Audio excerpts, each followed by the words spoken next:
Hi friends, namaste. Welcome back to Dhatri's kitchen. ఈరోజు potato cutlets ఇంట్లోనే ఎలా ఈజీగా చేసుకోవాలో నేను మీకు చూపిస్తాను. చూడండి ఎంత బాగా వచ్చాయో. ఈ పొటాటో కట్లెట్స్ చేసుకోవాలంటే ముందుగా ఒక హాఫ్ కేజీ పొటాటోస్ని తీసుకొని పీల్ రిమూవ్ చేసుకొని వాటర్లో వేసుకొని నీట్గా క్లీన్ చేసుకొని పెట్టుకోవాలి. అలాగే వాటిని చిన్న చిన్న స్లైసెస్గా కట్ చేసుకోవాలి. ఇక్కడ నేను చూపిస్తున్నట్టుగా చిన్న చిన్న స్లైసెస్ ఈ సైజులో కట్ చేసుకుంటే సరిపోతుంది. ఇలా చిన్న స్లైసెస్గా కట్ చేసుకోవటం వల్ల యూజ్ ఏంటంటే మనం వీటిని కుక్ చేసుకున్నప్పుడు ఓవర్ కుక్ అవ్వకోకుండా మనం నీట్గా ముందే చెక్ చేసుకుంటూ తీసుకొని ఒక సైడ్కి పెట్టేసుకుంటాం అనమాట. సో ఇలా చిన్న చిన్న స్లైసెస్కి కట్ చేసుకొని ఈ పొటాటోస్ అన్నీ ఒక సైడ్కి పెట్టేసుకోండి. తర్వాత స్టవ్ ఆన్ చేసుకొని స్టవ్ పైన ఒక బౌల్ పెట్టుకోండి. ఆ బౌల్లోకి కొన్ని వాటర్ యాడ్ చేసుకోవాలి. ఈ పొటాటోస్ని బాయిల్ చేసుకోవడానికి సరిపడా వాటర్ యాడ్ చేసుకోవాలి.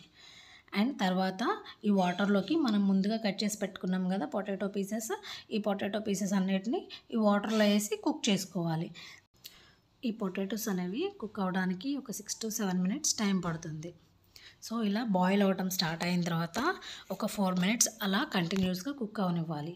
అలా కుక్ అయిన తర్వాత ఒకసారి పొటాటో బాగా కుక్ అయిందో లేదో ఇలా చెక్ చేసుకోవాలి. మరీ స్మూత్గా బాగా మెత్తగా కుక్ అవ్వకూడదు, అలానే హార్డ్గా కూడా ఉండకూడదు, మీడియం సైజులో కుక్ అవ్వాలి. సో అలా కుక్ అయిన తర్వాత స్టవ్ ఆఫ్ చేసేసుకొని ఈ పొటాటోస్ అన్నిటిని ఒక 2 minutes చల్లబడనివ్వాలి. తర్వాత అందులో ఉన్న వాటర్ అన్నీ స్ట్రెయిన్ చేసేసి ఆ పొటాటోస్ అన్నీ ఒక బౌల్లోకి తీసుకోవాలి. అలా తీసుకున్న పొటాటోస్ని ఒక స్మాషర్ తీసుకొని స్మాషర్తో నీట్గా స్మాష్ చేసుకోవాలి. స్మాష్ చేసినప్పుడు మరీ మెత్తగాను స్మాష్ చేయకూడదు, అలా అని బాగా హార్డ్గా ఉండే పీసెస్ లాగా కూడా స్మాష్ చేయకూడదు. చూడండి ఇక్కడ నేను స్మాష్ చేసి చూపిస్తున్నాను కదా, ఇలా చూడండి. ఇలా చిన్న చిన్న స్లైసెస్ అయ్యే వరకు స్మాష్ చేసుకొని ఒక సైడ్కి పెట్టేసుకోవాలి. తర్వాత ఇందులోకి మనం ఒక 1/2 tablespoon పెప్పర్ పౌడర్ అండ్ అలాగే రుచికి సరిపడా సాల్ట్ అండ్ కొద్దిగా కొత్తిమీరని సన్నగా కట్ చేసుకున్న దాన్ని మనం దీనిలోకి యాడ్ చేసుకోవాలి. అండ్ అలాగే వీటితో పాటు ఒక 1/2 tablespoon ఆరెగానో అండ్ అలాగే ఒక 1/2 tablespoon చిల్లీ ఫ్లేక్స్ యాడ్ చేసుకోవాలి. అండ్ కొంచెం జింజర్ పౌడర్ అండ్ దాంతోపాటు ఒక 3 tablespoon కార్న్ఫ్లోర్ యాడ్ చేసుకోవాలి. ఇలా ఇవన్నీ ఇందులో యాడ్ చేసేసుకొని ఒక స్పూన్ తీసుకొని నీట్గా ఇవన్నీ మిక్స్ అయ్యేటట్టుగా కలుపుకోవాలి. చూడండి ఇక్కడ నేను చూపిస్తున్నట్టుగా నీట్గా స్పూన్తో ఇలా మిక్స్ అయ్యేటట్టుగా మొత్తం అన్నీ కలిసేటట్టుగా కలుపుకోవాలి. మనకి 3 tablespoon కార్న్ఫ్లోర్ అయితే సరిపోతుంది. లేదు మీకు ఇంకా లూజ్గా ఉంది, పొటాటోస్ కనుక ఓవర్ కుక్ అయిపోయినాయి అనుకుంటే ఒక 2 tablespoon మైదా కానీ రైస్ ఫ్లోర్ కానీ యాడ్ చేసుకోవచ్చు. నాకైతే ఇక్కడ కన్సిస్టెన్సీ కరెక్ట్గా ఉంది. సో ఇప్పుడు ఈ పిండిని చేతికి కొంచెం ఆయిల్ అప్లై చేసుకొని మనకు కావాల్సిన సైజుల్లోకి బాల్స్లా కానీ లేదంటే స్క్వేర్ షేప్లో కానీ లేదంటే సిలిండ్రికల్ షేప్స్లో కానీ చేసుకోండి. నేను ఇక్కడ అన్ని షేప్స్లోనూ చేసుకున్నాను. ఇలా నేను చూపిస్తున్నట్టుగా చేతికి కొంచెం ఆయిల్ అప్లై చేసుకుంటే ఏమవుతుందంటే ఆ పిండి అనేది మన చేతికి అంటుకోకుండా నీట్గా బాల్స్ అనేవి బాగా వస్తాయి.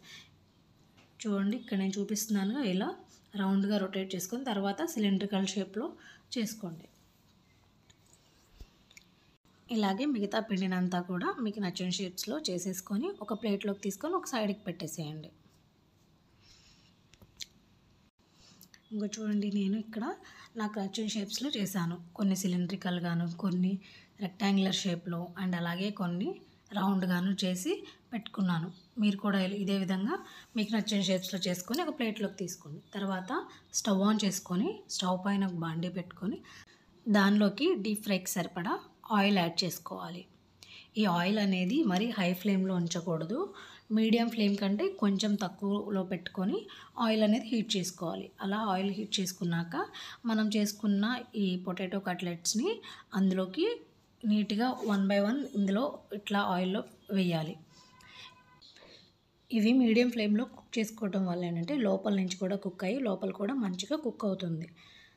సో ఇలా మనం వేయగానే బబుల్స్ లాగా ఇట్లా ఆయిల్ అంతా బబుల్స్ లాగా వస్తుంది కదా, ఈ బబుల్స్ అన్నీ పోయే వరకు అండ్ అలాగే గోల్డెన్ కలర్లోకి వచ్చే వరకు వీటిని కుక్ చేసుకోవాలి. అప్పుడే లోపల నుంచి బాగా కుక్ అయ్యి మంచిగా క్రిస్పీగా ఉంటాయి బాల్స్ అనేవి. సో చూడండి ఇప్పుడు గోల్డెన్ కలర్లోకి వచ్చేసాయి కదా, వీటిని అలాగే చూడండి ఆయిల్ కూడా బాయిల్ అవ్వటం ఆగిపోయింది. సో వీటిని ఒక ప్లేట్లోకి తీసేసుకోవచ్చు. నీట్గా ఇందులో ఉన్న ఆయిల్ అంతా తీసేసి ఒక సైడ్కి పెట్టేసుకోండి. అలాగే మనం చేసి పెట్టుకున్న మిగతా బాల్స్ అన్నీ కూడా ఆయిల్లో ఫ్రై చేసేసుకొని గోల్డెన్ బ్రౌన్ కలర్ వచ్చే వరకు వీటిని ఫ్రై చేసుకొని ఒక ప్లేట్లోకి తీసుకోండి.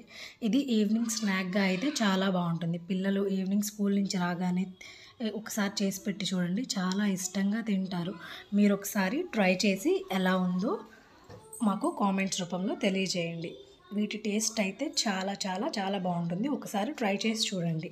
మీకు కనుక మా రెసిపీ నచ్చినట్లయితే లైక్ చేసి సబ్స్క్రైబ్ చేసుకోవడం మర్చిపోకండి.